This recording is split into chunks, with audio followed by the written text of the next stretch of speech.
बिस्मिल्लाहिर्रहमानिर्रहीम। Dear students, अस्सलाम वालेकुम। हाँ भाई, आवाज़ आ रही है? हेलो बच्चों, आवाज़ आ रही है? कोई बोले। हेलो, किस किस ने ज्वाइन किया है भाई? आवाज़ नहीं आ रही है आपको? सर मुझे तो आ रही है। कौन बोल रहा है? मैं मारिया। अच्छा, मारिया को तो आनी है, बाकी लोगों की फिक्र करे ना। बाकी लोग सर मुझे भी आ रही। आप कौन है? सर शानजा। शांजा। अच्छा बेटा, चलो ठीक है। और कौन कौन है भाई? ज़रा बताएं, ज़रा हाजिरी लगवाएं ना। अली अदर ने ज्वाइन किया है? हेलो, और कौन कौन है भाई जिन्होंने ज्वाइन किया है? ज़रा जल्दी से बताइए। ये लगता है दो ही हैं, शांजे और मारिया ही है। आपस में इन्होंने कर लिया है, और कोई करे ना करे। हम पढ़ने वाले बच्चे आ गए हैं ना आपके लिए। अच्छा जी।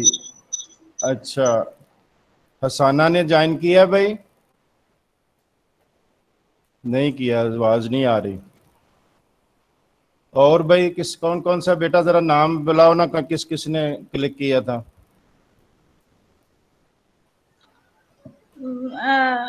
बख्तावर है और हसाना का नाम है तो सही। बख्तावर है भाई? बोल तो नहीं रही बख्तावर। लड़कों में से किस किस ने किया? कोई भी नहीं। अच्छा, इसका मतलब संजीदा नहीं है लोग। ये देख लें, हाल क्लास का पूरे लेक्चर होने हैं, और अभी पूरी क्लास जो है ना वो अभी भी दिलचस्पी नहीं ले रही। अब तो बड़ा थोड़ा टाइम रह गया।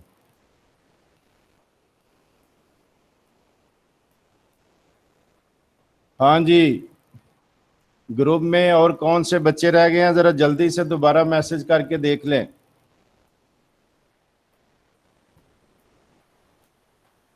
अच्छा बच्चों, ये लेक्चर हो चुका है पहले, और यूट्यूब पर भी अवेलेबल है। आप में से किसने यूट्यूब पर एमसीक्यू जो तर्कस कॉन्स्टिट्यूशन के देखे हुए हैं? हाँ बेटा सांजे, आपको आवाज आ रही जी है सर। सांजे? आपने वो पढ़े जी हुए आ हैं रही है। यूट्यूब पर जो हमने दिए थे एमसीक्यूज, वो देखे हुए हैं आपने? नहीं सर, कौन से एमसीक्यूज? लेक्चर था एक, वो तो एमसीक्यूज तो नहीं थे। नहीं, एमसीक्यूज ही दिए थे, लेक्चर तो वहाँ दे ही नहीं रहे थे हम। वो एमसीक्यू समझाए थे ज़रा डिटेल में। तो एमसीक्यू सामने नज़र नहीं आ रहे थे आपको? चलो नहीं अभी सर, मैं अभी दोबारा सामने देख आते हैं। लूंगी। अच्छा, बाकी ये देख लें कि बाकी बच्चों में से भी जिस जिससे रबता है उसका पता कर लें आप, कि भाई क्यों नहीं ज्वाइन कर रहे, ताकि हम चाहते हैं ये शुरू हो जाए। आज सिर्फ ट्रायल है, ट्रायल में हम कोशिश कर रहे हैं कि पिछला जो हो चुका है उसी को करें। 2:30 बजे आपका इंग्लिश का होगा, उनका टाइमिंग ऐसा, बड़ी कोशिश किया 1 बजे आ जाएं या लेट आ जाएं, लेकिन वो कह रहे हैं कि मैं 2:30 बजे आ सकता हूँ। तो इंग्लिश का आपका सारा ही सिलेबस रहता है। पार्ट 1 में उन्होंने 8-10 दिन में काफ़ी काम करवाया है, इसलिए उम्मीद है आपका भी जल्दी वो कर देंगे। हफ्ते में 3 दिन चाहता हूँ क्लास, अगर आप 2 दिन करना चाहते हैं तब भी ठीक है, लेकिन जितना काम मिले वो काम आपने किया करना। क्या ख्याल है? रिस्पांस दिया करें, पता चले आवाज़ आ रही है। आवाज़ को चेक करने के लिए बार बार सवाल करता हूँ। जी सर, आ रही है आवाज। हाँ जी, तो ये आपने तसल्ली मज़ीद कर लेनी है कि सब स्टूडेंट तक आवाज़ पहुँच जाए। तो अब जो बात है कि हमने इसको किस तरह लेकर चलना है, थोड़ा इस पर मैंने कह दिया कि 2:30 बजे इंग्लिश का पीरियड हुआ करेगा। आप मशवरा आपस में कर लें कि तीन तीन दिन होना चाहिए या 2 दिन होना चाहिए लेक्चर आपके। इसी तरह आपको नंबर मिल जाया करेगा, आप कलेक्ट कर लेंगे, तो उसके बाद 3 या 4 लेक्चर हम कर देंगे। ये डिपेंड करता है आप पर कि आप कितने रेगुलर हैं। हमने अपनी तरफ से पूरी कोशिश करनी है, चाहे चंद तालिब इल्म हो, उनकी पढ़ाई जो है ना वो हो, इसलिए पूरी कोशिश होगी कि उन्हें हम सही तरह गाइड कर लिया करें। तो आप मेहरबानी ये करें कि रेगुलर पढ़ें, ताकि जो चंद बच्चे भी होंगे सिलेबस कवर होगा तो फिर हमारे लिए आसानी हो जाएगी। टीचर को ज़ाहिर है हमने पे करना है, तो उनसे पूरा फ़ायदा ना उठाएं तो ये कोई अच्छी बात नहीं होगी। तो आपसे यही तवक्का करते हैं कि आप अब रेगुलर पढ़ेंगे। इससे ज़्यादा आसानी क्या है कि पता नहीं आप घर में बिस्तर में बैठ कर पढ़ रहे हैं या चारपाई पर बैठ कर पढ़ रहे हैं या कुर्सी पर बैठ कर, इससे ज़्यादा आसानी और क्या है कि आपके घर पर लेक्चर आ रहे हैं। तो वो भी अगर नहीं करने तो फिर मुश्किल है। फिर लेक्चर सुनना कोई अहमियत नहीं रखता। आप जब तक अपने हाथ से उसकी असाइनमेंट तैयार नहीं करते, उसको दोबारा पढ़ते नहीं हैं, वो एबिलिटी आपकी जब तक काम नहीं आएगी, ये समझें कि लेक्चर का पूरा फ़ायदा हासिल नहीं होने वाला। इसलिए कोशिश करें कि आप इसको रेगुलर पढ़ें। अभी ये जो लेक्चर है 1 बजे रखने का मकसद ये था कि हम ज़रा इसको ट्रायल में चेक कर लें।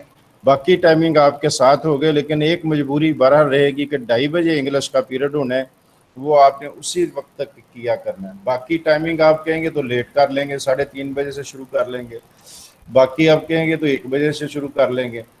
बाकी सिलसिला जो है ना ये इसी तरह रहेगा। और जो लेक्चर हम देंगे कोशिश करेंगे उसके एमसीक्यू उसी दिन आपको मिल जाए, क्योंकि अभी तक यूनिवर्सिटी ने ये क्लियर नहीं किया कि वो कौन सा सिलेबस जो है ना किस मेथड से पेपर लेने वाली है। तो दोनों तरह कर लेते हैं, एक दूसरे के लिए हेल्पफुल। मैं अभी पार्ट 1 को करवा रहे हैं, जैसे ही एक चैप्टर ख़त्म होता है कोई अहम टॉपिक उसके साथ एमसीक्यू आ जाते हैं उसी पर मबनी। इससे चूंकि उन्हें फ्रेश होते हैं, कुछ उन्हें भी याद आ जाता है और लेक्चर भी अच्छी तरह तैयार हो जाता है। तो यही कोशिश है कि आपके साथ भी ऐसा ही हो। तो पूरी उम्मीद करते हैं आपकी तरफ से जिम्मेदारी के साथ पढ़ने के लिए। तो अब स्टार्ट करते हैं। आज ये मैं बाकी भी यही जायज़ा लिया था कि स्टार्ट से शुरू करें। जिन्होंने नहीं पढ़ा उस दिन 1-2 बच्चे ही थे पहले दिन क्लास में, तो बाकी जो है वो भी सुन लेंगे, तो ये लेक्चर भी रिकॉर्ड हो जाएगा ताकि इसको हम आगे लेकर चल सकें। तो ये जितने सब्जेक्ट हैं, इससे पहले मैं ये पॉलिटिकल साइंस तो बेसिकली मैं करा रहा हूँ जिसमें 4 कॉन्स्टिट्यूशन करने हैं। तो उसमें सोशियोलॉजी जो है उसका आधे से ज़्यादा हिस्सा क्राइम पर मबनी है। वो मैंने एमसीक्यू ऑलरेडी चढ़ाए हुए हैं यूट्यूब पर।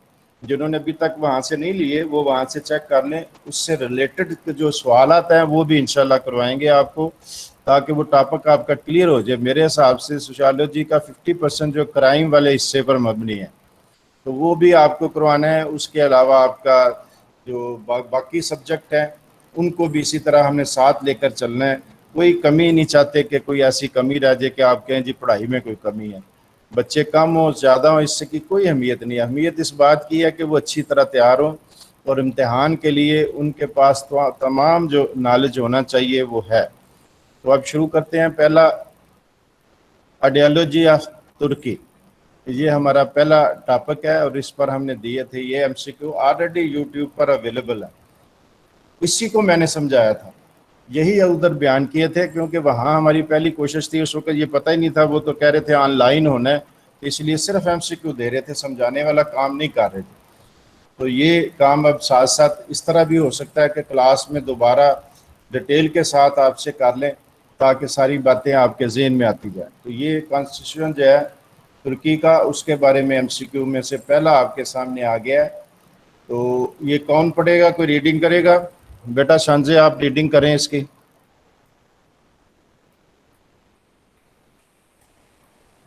जी बेटा। किसकी? ये एमसीक्यू नजर आ रहे हैं स्क्रीन पर आपको? नहीं सर।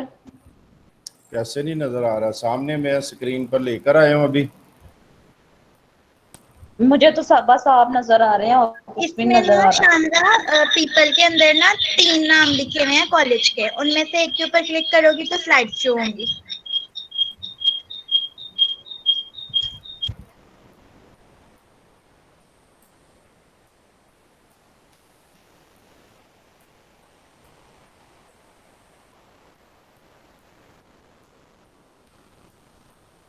हाँ भाई शो ही है बेटा।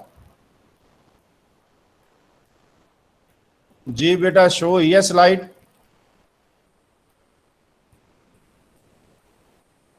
सर हो गया। चले बेटा पढ़े, ये पढ़ेंगे आप तो ज़रा टाइम बच जाएगा। मैं ये चाहता हूँ कि आपकी पार्टिसिपेशन भी रहे और बारी बारी मैं सब स्टूडेंट को कहूँगा कि जो स्लाइड सामने आती है वो पढ़े, तो वो पढ़ेंगे, मैं समझा दिया करूंगा। बहुत शुक्रिया, आप रीडिंग करें। जी sir. In which constitution of Turk the 6 arrows are incorporated 1961, 1982, 1995, all of above? हाँ जी, सवाल क्या है, पहले सवाल को समझ ले कि कमाल अतातुर्क जो जी सर। तुर्क कौम का फाउंडर शुमार होता है, मौजूदा जो सल्तनत है उसका, तो जंग के बाद, पहली जंग अजीम के बाद वो एक बड़े लीडर के तौर पर उभरा था। तो उसने कॉन्स्टिट्यूशन के लिए कुछ बुनियादें खड़ी की थी जो 6 एरोस के नाम से मशहूर है। तो यहाँ सवाल ये है कि वो पहला कौन सा कॉन्स्टिट्यूशन था जिसमें वो इनकॉर्पोरेट हुआ था। 61 में है, 82 में है, 95 में, या ऑल ऑफ अबव है। तो पहला एमसीक्यू ये है आपका, और जवाब अभी आपके सामने आ जाता है। बल्कि जितने भी कॉन्स्टिट्यूशन बने हैं शुरू 1924 के बाद, उन सब में ये लाजम होने, क्योंकि वही सिलसिला, वही मूवमेंट जो है ना वो चलती रही है। तो ऑल ऑफ अबव। अब इससे और एक चीज़ जो वाज़ेह होती है आपके सामने, एक तो 1924 का कॉन्स्टिट्यूशन था, एक 1961 में बना था, एक 1982 में कॉन्स्टिट्यूशन बना था, एक 1995 में बना था। बेसिकली ये अमेंडमेंट आने के बाद उसकी नई शक्ल हो जाती थी।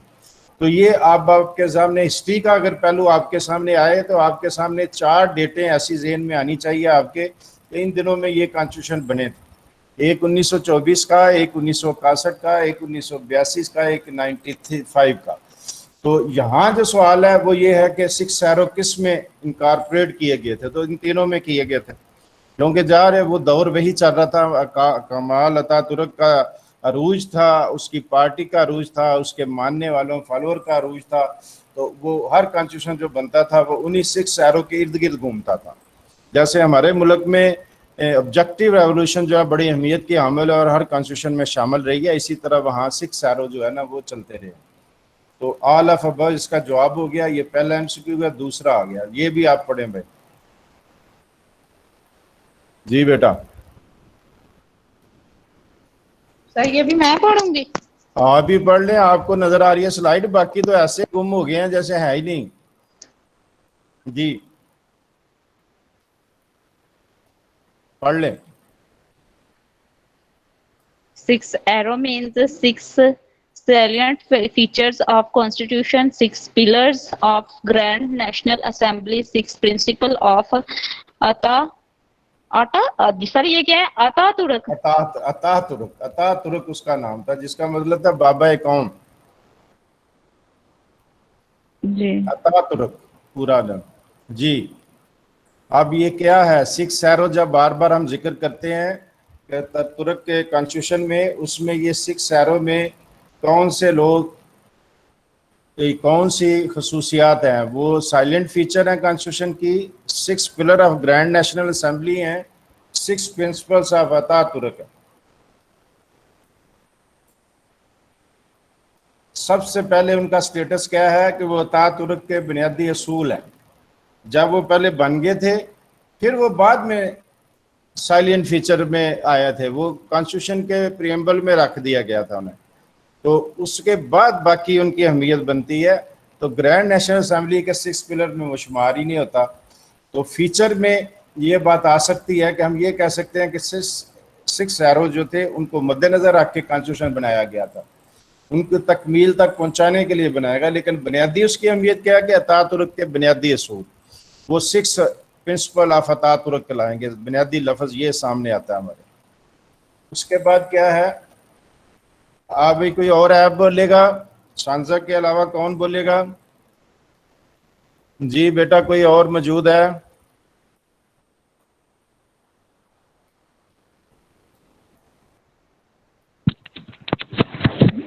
सर लगता है सब एब्सेंट है। जी क्या लगता है? सर सब एब्सेंट है। ये एब्सेंट कैसे हो सकता है? अभी इसने देखा था कुछ लोग आगे हुए थे। चलिए आप पढ़े। हाँ पता नहीं सर। आप पढ़े। What does Ataturk mean? President, political leader, national hero and leader. कौन सा दुरुस्त है इसका जवाब? अभी आपको बताया। क्या सर वो वो पीछे वाला? प्रेसिडेंट था, पॉलिटिकल लीडर था, नेशनल हीरो और लीडर था? तो क्या अतातुर्क का मतलब क्या हुआ?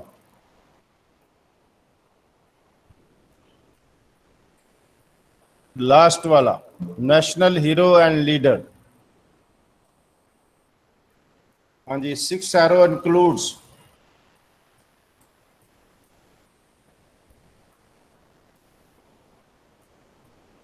हाँ भाई पढ़े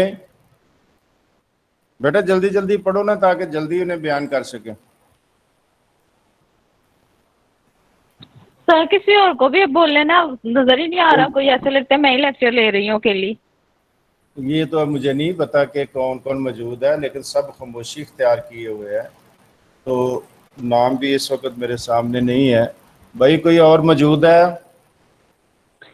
ये इधर बख्तावर भी है। बख्तावर प्लीज, बख्तावर तुम पढ़ो।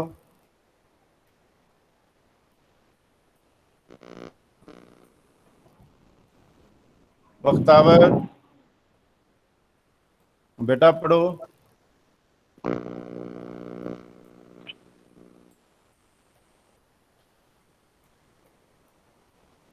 वो भी नहीं बोल रही।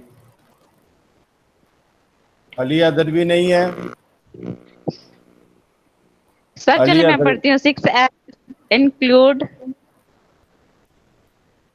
जी पढ़े। Republicanism, nationalism, statism, etatism, all of above. Etatism. हाँ भाई, ये 3 चीज़ें लिखी हैं और पूछा यह जा रहा है कि क्या ये 6 सैरों में शामिल है।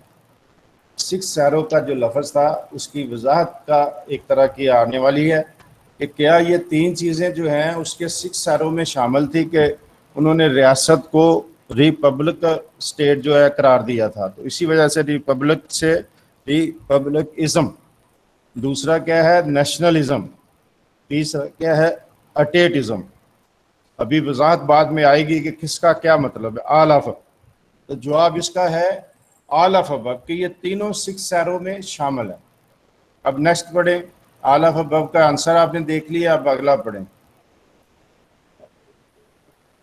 जी पढ़े बेटा। जी बेटा रीडिंग करें। Which of the following is a part of 6 arrows? 6 सैरोस, हाँ जी, क्या चीज़ है? Modernism, populism, secularism, all of the above. ये कौन बोला है? Sir, हसाना। या आप पहले क्यों नहीं बोल रहे थे? सर माइक नहीं था काम कर रहा। अच्छा चले ठीक है, इसी तरह बारी बारी अब तरतीब से पढ़ते जाएं, मुझे सिर्फ अंदाज़ा हो कि स्टूडेंट मौजूद हैं। तो ये 6 एरो में से 3 आपने पहले कर लिए हैं, ये दूसरे पूछे जा रहे हैं। क्या ये उसका हिस्सा है? बिल्कुल हिस्सा है। मॉडर्निज्म, पॉपुलिज्म, ये मैं बाद में समझाता हूँ क्या चीज़ें हैं।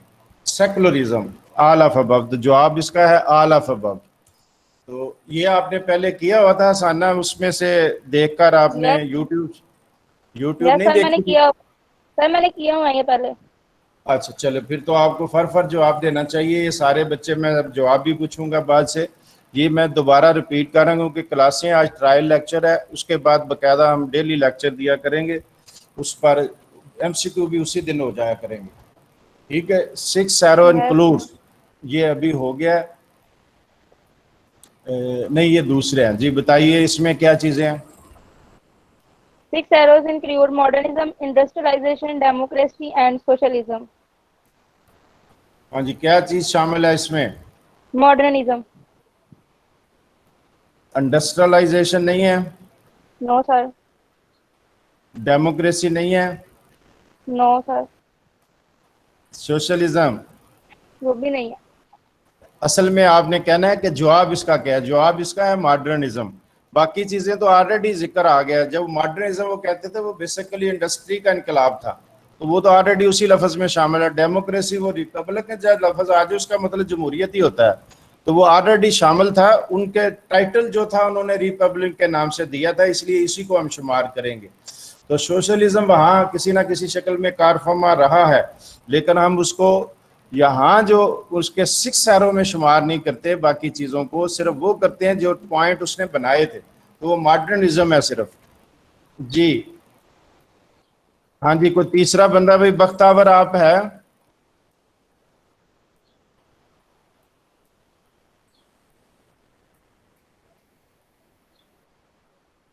बख्तावर प्लीज आप बोलें।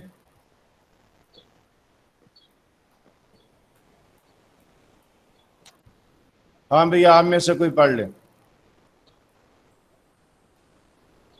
सांझे आप पढ़िए। सर बहतावर तो अब रही नहीं है इधर। क्या नहीं है? बहतावर नहीं है, मेरे ख्याल से चली गई है वो भी।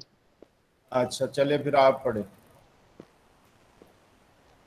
Name of political party who firstly includes 6 arrows in its program: True Path Party, Justice Party, sorry ये कौन किधर गया, Republican People's Party, all of above। हाँ जी, ये किसने अपने प्रोग्राम में 6 एरो शामिल किए थे? कोई बता सकता है बेटा?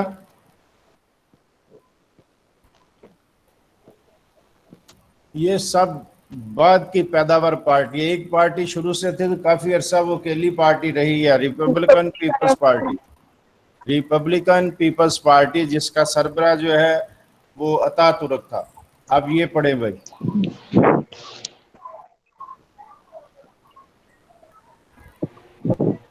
हाँ जी बेटा पढ़ो। भाई देर ना लगाया करें, जल्दी जल्दी पढ़ा करें, टाइम बचेगा उससे। जी According to etatism, state is in power of intervene in military affairs. State is empowered to intervene in political affairs. State is in power of intervene in all social, culture, and educational activities of the people. All of above। हाँ जी, इसका जवाब किसी को याद हो? हाँ भाई, कोई बता सकता है? सर ये स्टेट इज, ये तो नहीं सी वाला, सी वाला? सोशल कल्चर कोई जी, तईद करता है भाई एक्टिविटीज ऑफ इसका? The people. कोई तईद करता है भाई इसकी? कोई और तईद करता है कि ये ठीक कह रही है शान से?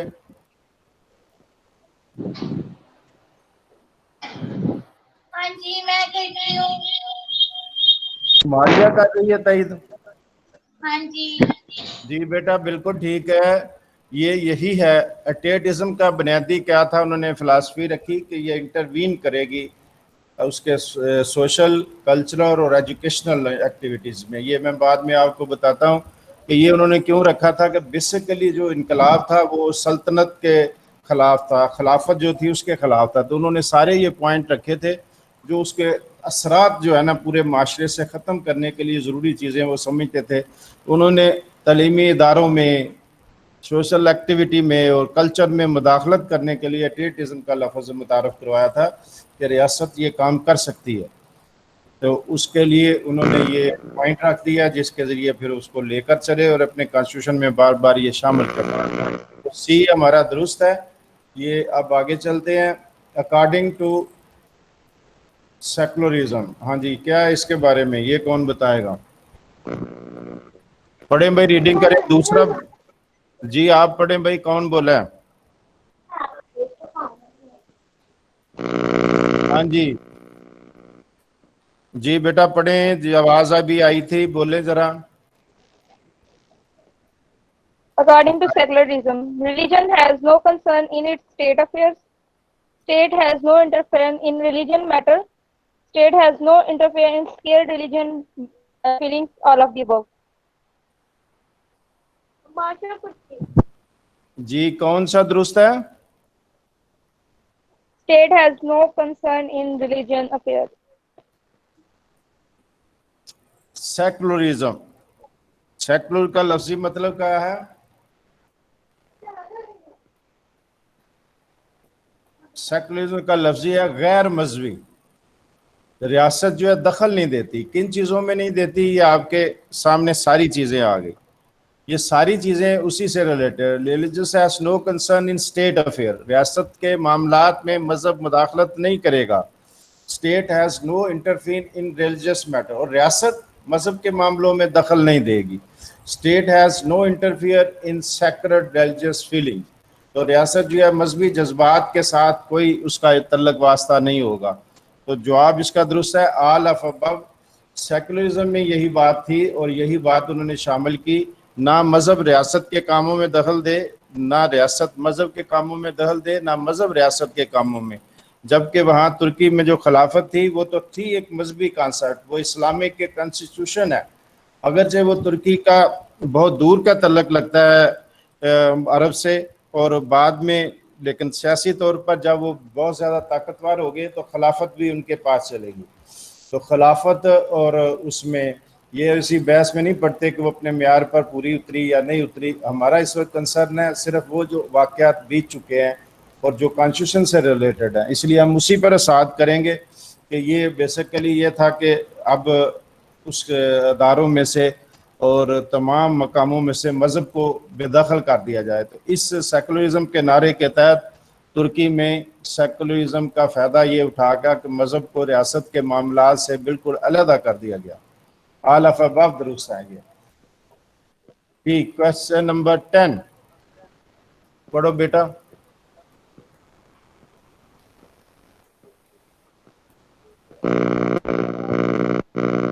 हाँ जी, रीडिंग करें बेटा। Through these 6 arrows, the Turkish constitution gave up the Khilafat, adopt Khilafat, both A and B. जी, इसमें 6 एरो जो थे इसका बुनियादी मकसद क्या था? क्या खिलाफत ख़त्म करना था या खिलाफत को अडाप्ट करना था, या दोनों ही मकसद थे? दोनों तो हो नहीं सकते, दोनों एक दूसरे के उल्टे हैं। अडाप्ट की नहीं क्योंकि इसके बाद खिलाफत वापस आई नहीं, तो इसका क्या मतलब है कि खिलाफत को ख़त्म करना इसका मकसद था। तो इसी वजह से उसके बाद जो है वो दोबारा खिलाफत वहाँ कायम नहीं, क्योंकि उन्होंने वादा किया हुआ था जंग में शिकस्त के बाद कि हम अपने निज़ाम भी चेंज करेंगे। तो उन्होंने जो चेंज किया उसमें खिलाफत को बेदखल कर दिया गया, जो इस्लाम का एक अहम इंस्टीट्यूशन था और पूरी दुनिया में एक इत्तेहाद का ज़रिया था मुसलमानों का। जहाँ बर सगीर में तो हमारे उलमाए इकराम ने बहुत ज़बरदस्त मूवमेंट चलाई थी तरीक़े खिलाफत के नाम से। तो इस वजह से इसकी बड़ी अहमियत है। नेक्स्ट आ गया जी, रीडिंग करें। The Kemalist ideology depends on Islamic view है, view, socialism, 6 arrows of Kemal Ataturk. हाँ जी, किस पर डिपेंड करती है? 6 एरो, अभी 6 एरो के इर्द गिर्द ही हम घूम रहे हैं। हाँ, ये हमारा पहला हिस्सा मुकम्मल हुआ, दूसरा अभी आ जाता है जिसमें अगला टॉपिक है, उसके एमसीक्यूज आने लगे हैं, उन्हें फिर करते हैं। लो भाई इसे ज़रा ठीक करो।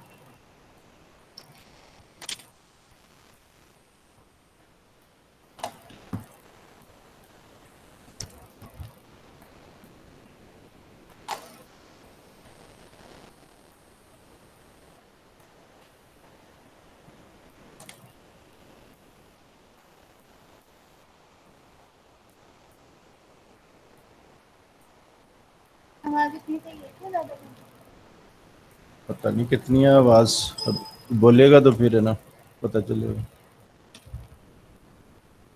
ठीक है, लो भाई दूसरा हिस्सा आ गया है, उसको हम पढ़ने लगे हैं। रीडिंग करें ताकि आवाज़ का अंदाज़ा हो जाए कि कितनी क्लियर है। जी, ग्रैंड नेशनल असेंबली के बारे में एमसीक्यूज हैं। जी पढ़ें जी, रीडिंग करें भाई। जी पढ़ें आप। In which article of the Turkish constitution are related to Grand National Assembly? हाँ जी, 50 to 60 है, 75 to 100 है, या 100 to 120 है। हाँ भाई, ये दरमियान में एक लड़के की आवाज़ आई थी, कौन थे? तारीफ करवाइए ज़रा। जी बेटा, जी बेटा, कौन था दरमियान में? नहीं, वो आपकी आवाज दबा रही थी। अच्छा चले ठीक है जी, ये कौन बताएगा?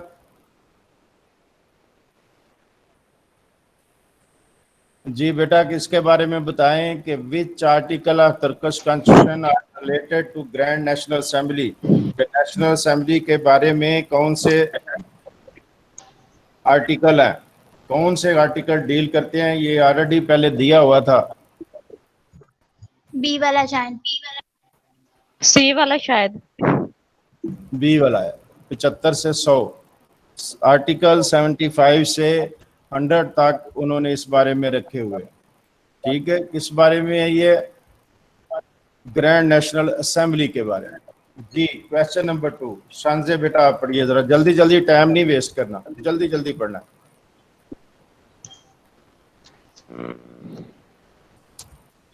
जी पढ़ें बेटा। जी सर पढ़ने लगी हूँ। To whom does this definition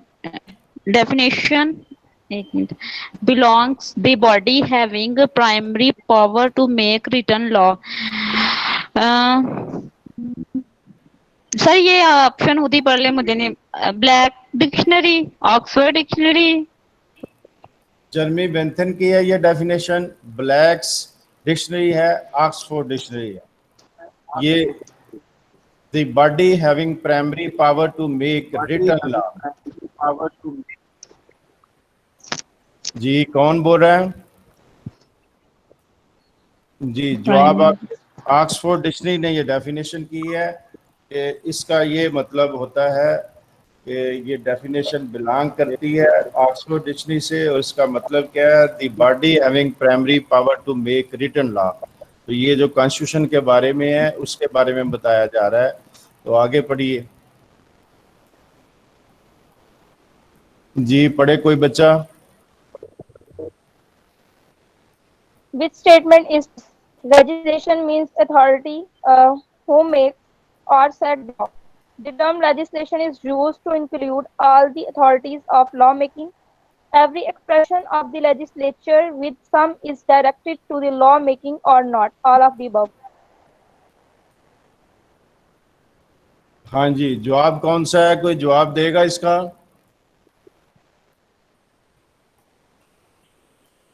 ये एक दुरुस्त है या सारे दुरुस्त है? All of the above. बिल्कुल ठीक है, ऑल ऑफ अबव है, क्योंकि बुनियादी तौर पर जो ऊपर काम हम देख चुके हैं कि लेजिस्लेचर की एक डेफिनेशन बताई गई है कि जिसके पास अथॉरिटी होती है लॉ बनाने की, और क्या होता है? All the authority to law. जी जी जी बोले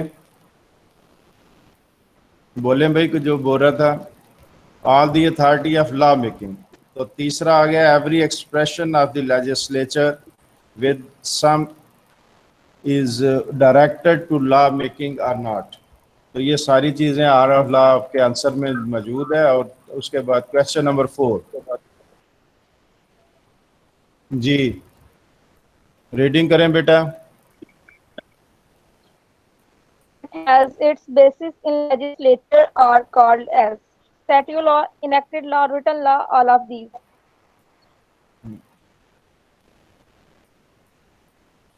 लेजिस्लेचर जो लॉ बनाएगी वो क्या उसका दर्जा हो जाएगा? स्टैचू लॉ बन जाएगा, इनेक्टेड लॉ बन जाएगा, रिटन लॉ बन जाएगा, ऑल ऑफ दिस। हाँ जी, कोई मौजूद है भाई?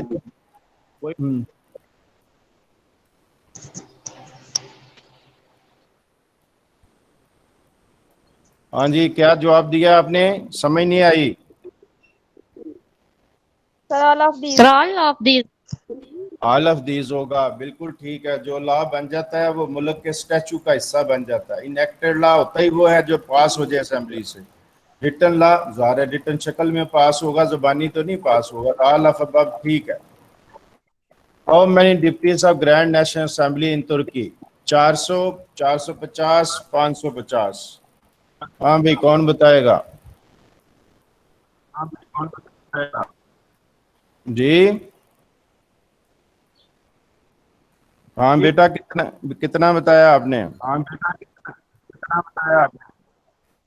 450। हाँ भाई फाइनल बताएं भाई, बाकी लोग भी बताएं।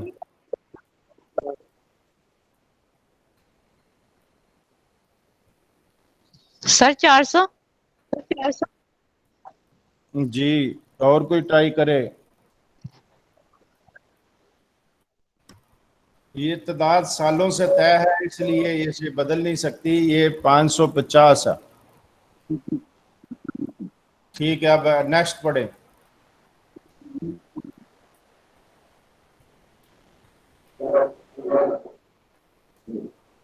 हाँ जी, कौन पढ़ेगा? Eligibility of to deputies according to the Article 76 is person who have not completed their primary education, who have not completed compulsory military services, who have derived of legal capacities, all of these, none of these. हाँ जी, क्या जवाब क्या हो गया? None of these. Person who have not completed there primary education, क्या वो member बन सकता है? नहीं बन सकता। No, sir. Who have not completed compulsory military service, वो तुर्की में बहुत जरूरी है कि मिलिट्री ट्रेनिंग मुकम्मल करे, वो भी नहीं बन सकता। Who have deprived of legal capacity, legal capacity उसकी खत्म कर देते हैं अगर वो काम ये ना करे, या उसका किसी और रीजन से लीगल कैपेसिटी खत्म हो जाए, तो ये नन ऑफ दिस इसका जवाब होगा। Question number 7।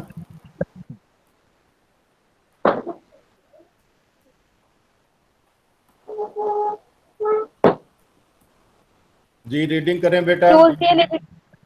Choose the eligibility for a deputy of Grand National Assembly who are banned for public services, who is sentenced for 1 year, who have been convicted to offense, all of these, none of these. हाँ जी, कौन सा इसमें है? None of these.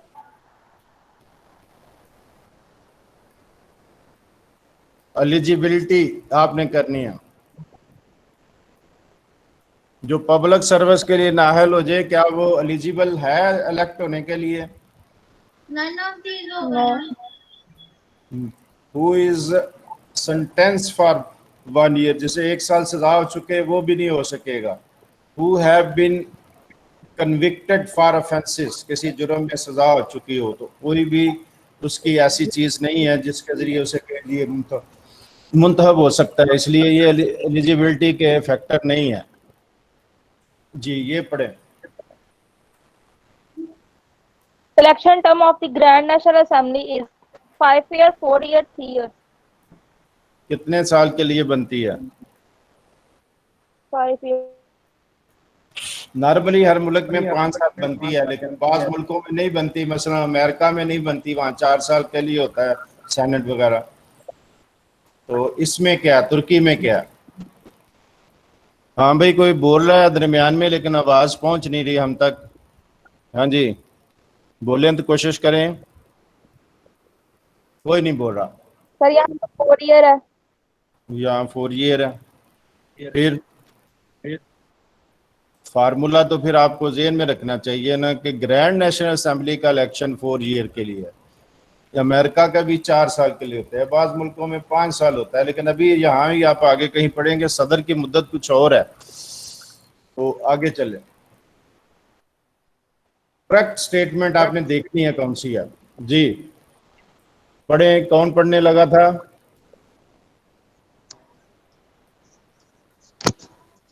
जी पढ़े। Choose the correct statement. The member of Grand National Assembly will not represent their constituent. Sir ये क्या है? Constituencies अपने हलके जो है। जी, बट दी आगे पढ़े। But the nation as whole, the number of Grand National Assembly shall take off before assuming their office, both A and B, none of these. हाँ जी, पहला जो है उसमें ये कॉन्स्टिट्यूशन की नुमाइंदगी नहीं करता। जब वो मुंतखब बनता है तो एक हल्के से मुंतखब होता है, लेकिन मुंतखब होने के बाद वो सिर्फ हल्के का नुमाइंदा नहीं तस्वर किया जाता, वो पूरे मुल्क का हिस्सा तस्वर किया जाता है कि पूरी कौम का मुंतखब नुमाइंदा है। बाज इलेक्शन होते हैं जैसे हमारे उसी इलाके की कॉन्स्टिट्यूशन का हिस्सा बंदा कहता है जी मेरा इलाका ये है, मेरे इलाके के काम करें, लेकिन यहाँ कॉन्सेप्ट उन्होंने ज्यादा वसी रखा हुआ है कि नहीं जी वो पूरे मुल्क का नुमाइंदा है। तो दूसरा क्या है, नंबर नहीं है, member of grand national Assembly shall take oath before assuming their office, कि वो असेंबली में जाने से पहले हलफ उठाएगा। तो ये दोनों करेक्ट है या इनकरेक्ट है? बोथ ए एंड बी दुरुस्त है या नन ऑफ दीज के कोई भी दुरुस्त नहीं है? कौन जवाब Both देगा? A जी both A and B. चलो चेक कर लेते हैं। बोथ ए एंड बी दुरुस्त हैं दोनों स्टेटमेंट, ये दोनों बयानात जो हमने लिखे हैं ये दुरुस्त हैं जी। Which are the following are true, ये पढ़ें भाई। Which of the following are true? The quorum of the Grand National Assembly is at least 1/3 of the total members. Majority vote for decision can under no circumstances be less than 1 plus a quarter of the total numbers of the members. हाँ जी, अब ये quorum की बात है। Quorum क्या होता है भाई? शांजे आप बताइए, कोरम क्या होता है? कोरम किस चीज का नाम है?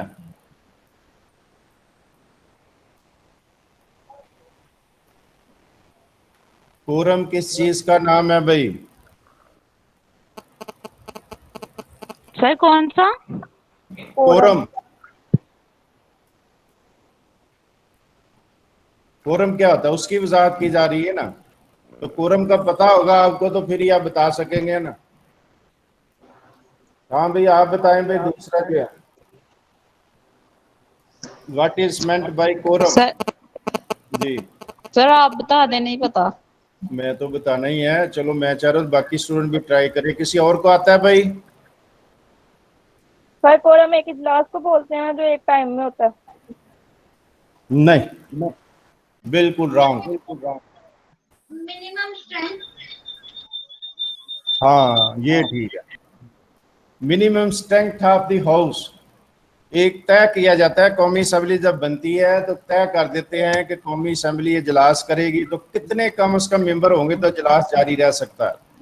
तो कोरम का हमेशा मुराद है कि वो कम से कम तादाद जिससे इजलास जारी रह सकता है। आप कौमी असम्बली में देखें, जब किसी हुकूमती ने करना होता है कि कानून पास करते हैं तो वहाँ कोई अपोजिशन का खड़ा होकर कहता है जी कोरम नहीं पूरा, तादाद पूरी नहीं है इसलिए इजलास मुलतवी करें, तो स्पीकर को मुलतवी करना पड़ जाता है क्योंकि कम से कम तादाद लिखी हुई है हमारे आइन में। तो यहाँ भी उन्होंने कोरम के लफ्ज से ये मुराद है minimum number of members necessary for a meeting, necessary for a meeting, ये डेफिनेशन आ गई उसकी। तो meeting of grand national assembly, क्योंकि हम ग्रैंड नेशनल असेंबली का पढ़ रहे हैं तो अब इसमें क्या है, is eight least 1/3 of the total numbers, total members.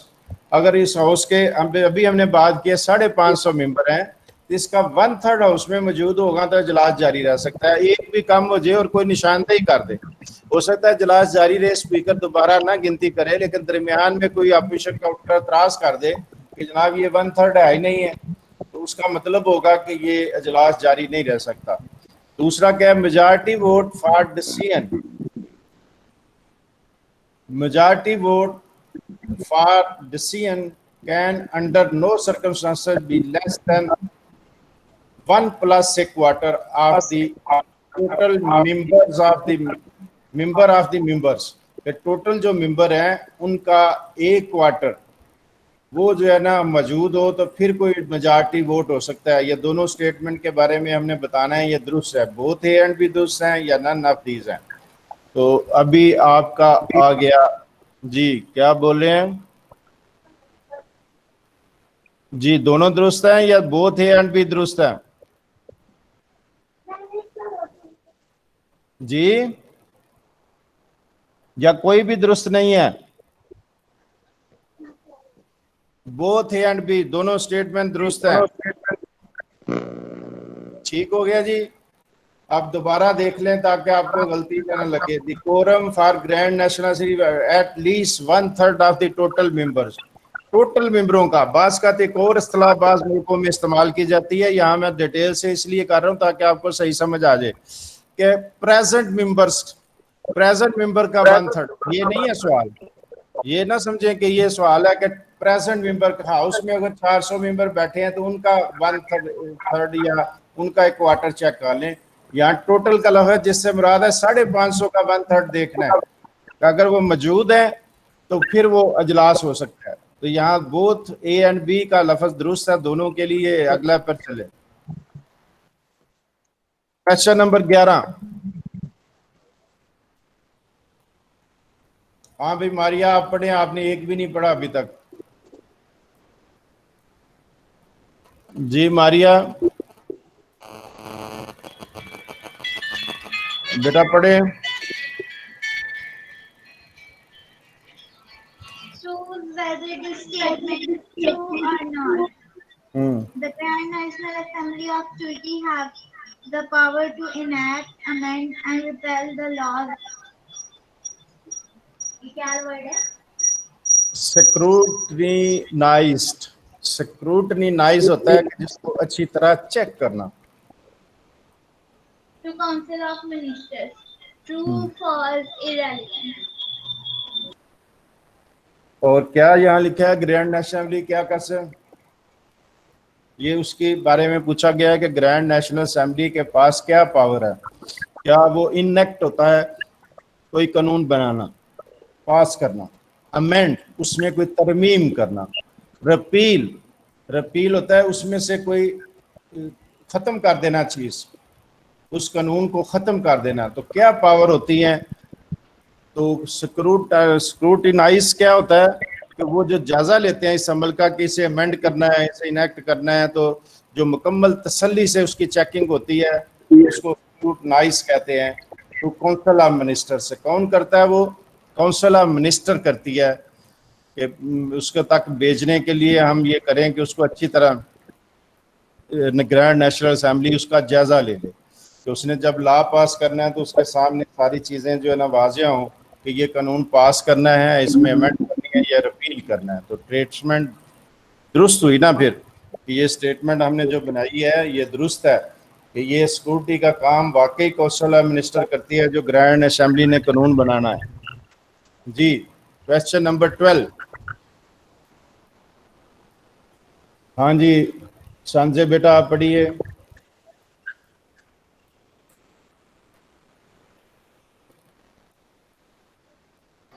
What are the correct power and function of Grand National Assembly तुर्की? जी पढ़े।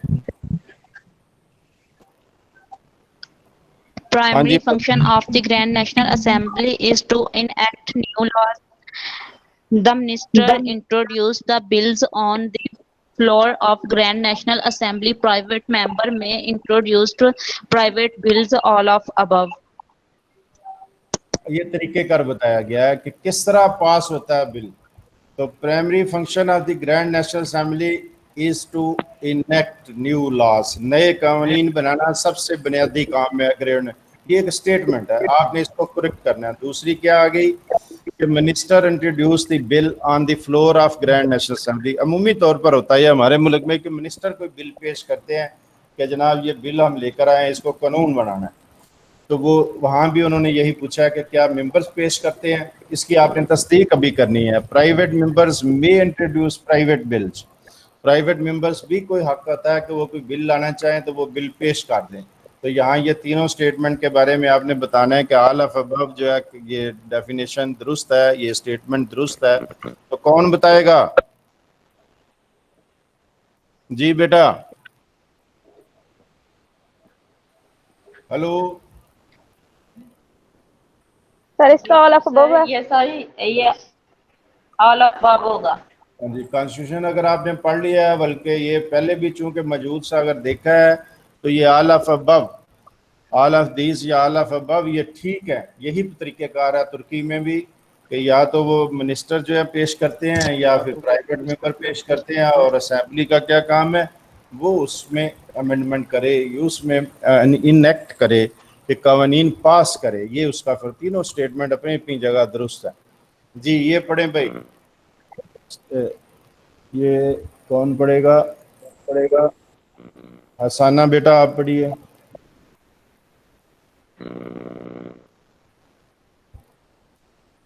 जी बेटा कोई पढ़े जिसको आवाज आ रही है।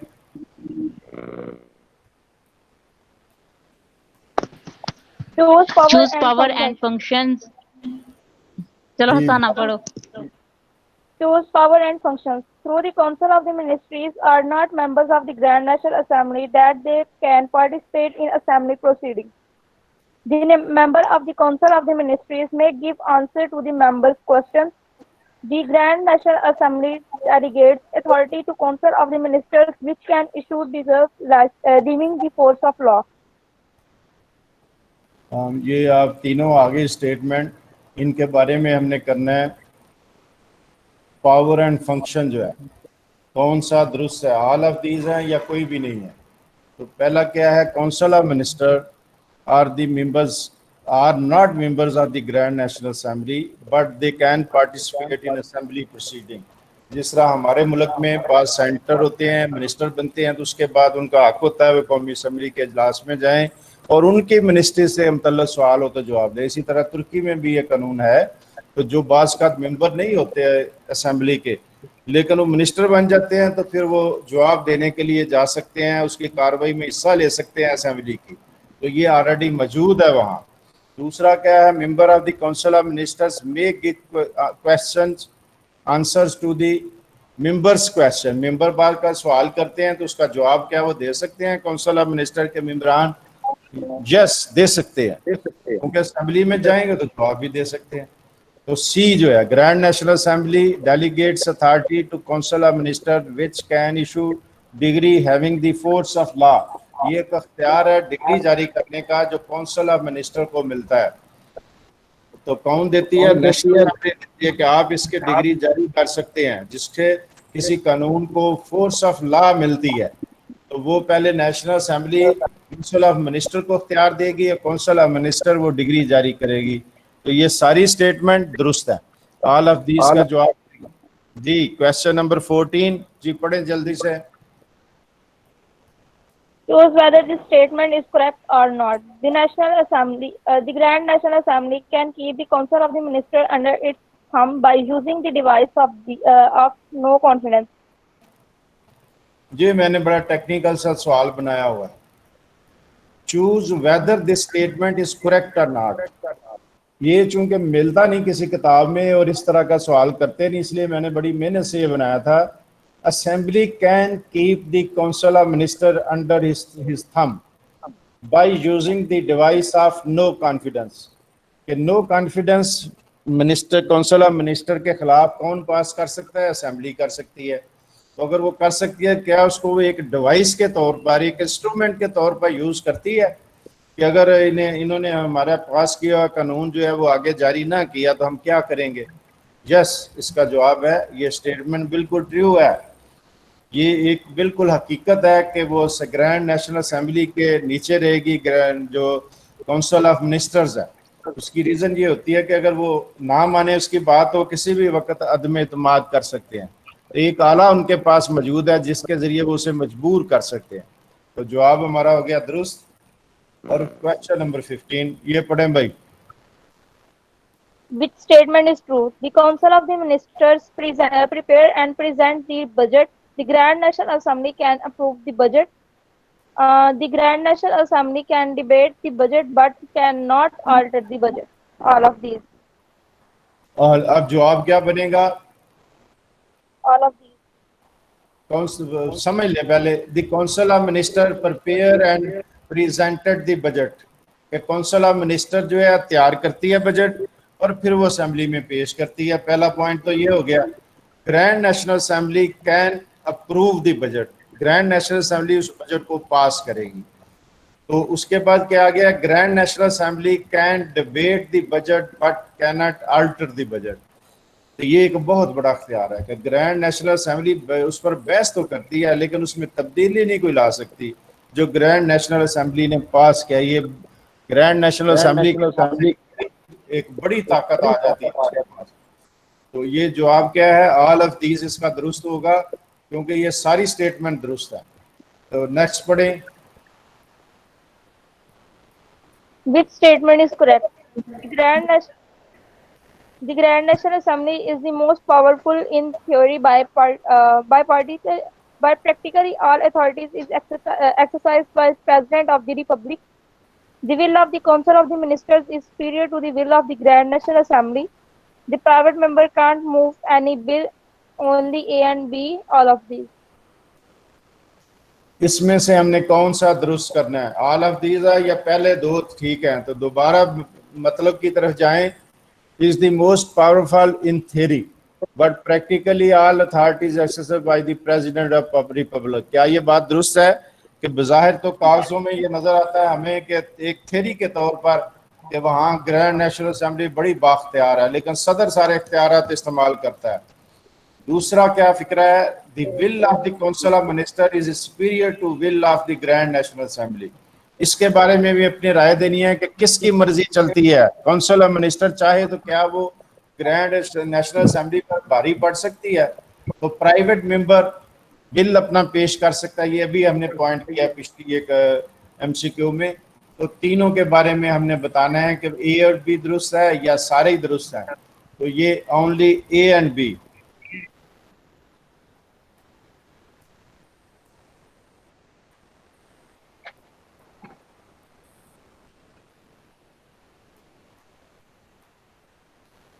नहीं, ये जवाब होगा all of this. Private member भी बिल पेश कर सकता है, इसमें कोई शक नहीं है। ये हमने भी पढ़ा है, बिल पेश कर सकता है। तो इसलिए लेकिन ये सर इसमें लिखा हुआ जी लेकिन सर इसमें उन्होंने लिखा हुआ है कि प्राइवेट बिल नहीं दे सकते। किसमें लिखा हुआ है? ये जो ऑप्शन अभी आया है ना हमारे पास, इसमें उन्होंने लिखा हुआ है private member can not move any bill, यानी कि वो बिल नहीं पेश कर सकते। हाँ नहीं, ये स्टेटमेंट हमने असल में करनी थी कि ये स्टेटमेंट ऊपर क्या है, which statement is correct, choose करनी है। तो ये करेक्ट है स्टेटमेंट, जो हद तक सवाल की हद तक ये दुरुस्त है कि पहली दोनों दुरुस्त है, तीसरी दुरुस्त नहीं है। क्यों? वो पेश कर सकता है, इसलिए ए एंड बी उन्होंने दिया है, लेकिन बिल तो पेश कर सकता है, अभी हमने पढ़ा है। इसलिए ये करेक्ट आपने चूज करनी है। तो करेक्ट में ए एंड बी का जवाब दुरुस्त है, लेकिन ये स्टेटमेंट इस सिरे से गलत है। फॉलो किया पॉइंट? क्यों भाई? Yes sir. फॉलो किया? क्वेश्चन ऊपर देखे ना, वे statement is correct. Follow question ऊपर देखे ना। यस फॉलो, सर, समझ आ गई है। हाँ अब समझ आई ना आपको। Private member Yes. बिल दे सकता है, लेकिन यहाँ उसने लिखा कि नहीं दे सकता। तो वो ऊपर कह रहा है कि स्टेटमेंट करेक्ट कौन सी है? तो करेक्ट दो है, ये Yes. गलत है। इसका मतलब है वो दे सकता है बिल, अभी हमने पढ़ा। तो ए एंड बी उसका जवाब दुरुस्त है। क्वेश्चन को जरा गौर से देखें तो वो गलती नहीं लगेगी जो हमें लगी है। जी क्वेश्चन नंबर 17 जी 17 पढ़े। Comment on this statement. Authorization is issued desired having the force of the law under article number 91. हाँ जी, ये बेसिकली पूछा ऑथोराइजेशन के बारे में। ऑथोराइजेशन का भी हमने पढ़ा था कि ग्रैंड नेशनल असेंबली किसको अख्तियार देती है? काउंसिल ऑफ मिनिस्टर को अख्तियार देती है डिग्री जारी करने के लिए। मकसद क्या होता है? फोर्स ऑफ लॉ फ्राहम करे। किसी कानून जो पास हो गया उसको फोर्स एंड लॉ पास करे, डिग्री की शक्ल में पास करे। हमारे मुल्क में तरीक़ेकार है कि जो असेंबली पास करती है वो गजट ऑफ पाकिस्तान में शाया हो जाए तो वो कानून का दर्जा बन जाता है। और उसके पहले क्या तरीका है? पहले असेंबली पास करती है, फिर सेनेट पास करती है, फिर सदर के साइन होते हैं, फिर वो गजट में चला जाता है। तो जब हो जाए ये सारे प्रोसीजर तो कहते हैं जी लॉ बन गया। लेकिन उन्होंने रखा हुआ है जी पास करने के बाद वो ग्रैंड नेशनल असेंबली को डिग्री पास करने का भी इख्तियार देंगे। पूछा ये गया है कि कौन सा आर्टिकल है इसके लिए, तो आपने असल में इस पर करना है, तो वो 91 है। ठीक है, तो जवाब इसका हो गया करेक्ट कि 91 सेक्शन ही इस पर अप्लाई होता है। हाँ जी, ये पढ़ें जी। Comment on this statement. Ratification of the international treaties are under the article number 91. 91 में क्या चीजें हैं? Ratification of international law under article number 91। ये पूछा ये कि जा रहा है, पिछला भी जरा देख लें कि उसमें भी 91 था। हाँ वही था। तो ये भी है कि 91 के अंदर एक और चीज आती है, रेटिफिकेशन ऑफ इंटरनेशनल ट्रीटी। बाज़ हुकूमतें अपने इंटरनेशनल मुआहदा करने में आज़ाद होती हैं, अपनी मिनिस्ट्रियों में ही उनकी बात होती है, वहाँ उन्होंने इसका पास करने का रेटिफिकेशन का तरीक़ेकार रखा हुआ है कि हुकूमत कोई भी इंटरनेशनल मुआहदा करे तो वो असेंबली में पेश हो, तो उसकी रेटिफिकेशन करे। करेक्ट हो गया, फिर जवाब करेक्ट है जी। इस पर तबसरा करें। Comment on this statement. Duties and the power of the Grand National Assembly are under Article number 87. Grand national assembly की पावर किस आर्टिकल के तहत है? 87 का हवाला दिया है, सिर्फ आपने तस्दीक करनी है। ये मुश्किल नहीं, आसान है। अगर थोड़े से आपने कॉन्स्टिट्यूशन के जो किताब आपकी में दिए हुए हैं, आर्टिकल थोड़े बहुत याद किए हुए हैं, तो ये मकसद इस सवाल का, इन सवालों का सबका यही मकसद, 3-4 सवाल मैंने ये बनाए थे ताकि आप में ये रुझान पैदा हो कि हमने आर्टिकल भी याद रखने हैं। ये ना हो कि आप कहें जी नहीं सब्जेक्टिव सा पढ़ लिया बस ठीक है। आर्टिकल भी वो पूछ सकते हैं जी, मशहूर आर्टिकल 90 भी मशहूर है, 91 भी मशहूर है, 87 भी मशहूर है। तो इसको आपने बताना है किसके बारे में? ग्रैंड नेशनल असेंबली के बारे में। बिल्कुल दुरुस्त है। अगले क्या पढ़े भाई जी? हाँ जी, comment. Comment on this statement. Laws of the membership is under the Article number 84. 87 का आया, 91 का पहले आया, अब 84। तो क्या ये दुरुस्त है कि मेंबरशिप जो लास्ट होती है, जिसको ख़त्म करना कहते हैं मेंबरशिप किसी असेंबली के मेंबर की, वो आर्टिकल उसका 84 है? ये आपने बताना है। तो जवाब क्या होगा आपका? ट्रू है। ट्रू ही हम लिखेंगे, क्योंकि इसको ज़्यादा मुश्किल बनाने की ये हो सकती थी कि आपको एक आर्टिकल दर आगे गलत उसका तशरीह करें, लेकिन उससे चूंकि बच्चे कंफ्यूज हो सकते हैं, इसलिए मैंने कोशिश की है कि डेटे में जो या जो आर्टिकल वगैरह के नंबर हैं वो इस तरह बताएं कि बच्चे गलत ना याद करें, सही याद करें। तो इस तरह बनाया गया ये MCQ। तो ये आज का आपका ये लेक्चर भी ख़त्म हुआ।